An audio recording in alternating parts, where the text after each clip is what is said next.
Bonjour, je vais aux Invalides, s'il vous plaît.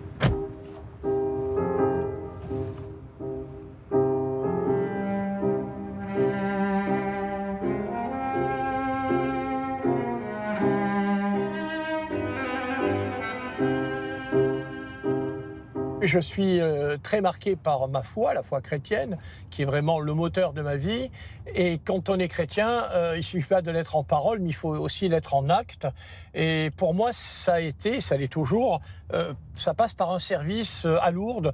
Je ne fais pas que ça, mais entre autres, Hospitaliers de Lourdes. Ce sont des volontaires qui se rendent annuellement, en fonction de leurs moyens, à Lourdes pour se mettre au service des pèlerins malades. Et donc depuis des années, j'avais ce souhait de faire une bande dessinée sur Lourdes pour faire découvrir Lourdes au grand public. Pour les gens qui ont quelquefois des a priori sur Lourdes, ou voire même des opinions mauvaises, négatives, on a essayé de montrer le vrai visage de Lourdes à travers une BD assez documentée et agréable à lire. Lourdes est un lieu unique, exceptionnel. C'est l'un des rares endroits où on rencontre toutes les classes sociales, toutes les générations. Forcément, la majorité des gens, bien, ce sont des catholiques, c'est évident, mais il y a aussi des gens d'autres confessions chrétiennes et même pas mal de musulmans qui viennent, puisqu'ils ont un grand respect pour Myriam, pour Marie, qui est vénérée dans le Coran, et les hindous qui, eux, font un peu un syncrétisme de pas mal de religions. Donc à Lourdes, il y a une multitude de nations, de langues, c'est assez unique, et je trouve que quelquefois en France, on ignore ça. C'est pas nécessaire de croire en Dieu pour être bon.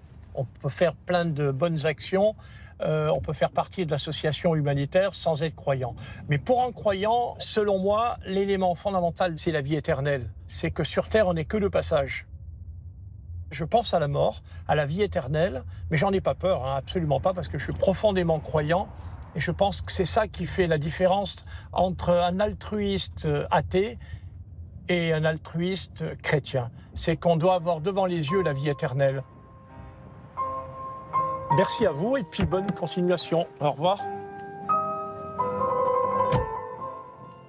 La parole émouvante d'Yvon Bertorello, scénariste de bande dessinée qui, avec Stéphane Bern et Eric Stoffel ainsi que Frédéric Volante, signe cet album sur Lourdes, son histoire, son message et bien sûr sur Bernadette Soubirous. C'est aux éditions Plein Vent. Dimanche prochain, je vous retrouverai comme d'habitude à partir de 10h30 avec mes invités. Laurence de Villers, professeur en IA, intelligence artificielle à la Sorbonne, ainsi que le frère dominicain Pascal Marin, doyen de la faculté de philosophie de l'Université catholique de Lyon. Nous interrogerons l'intelligence artificielle.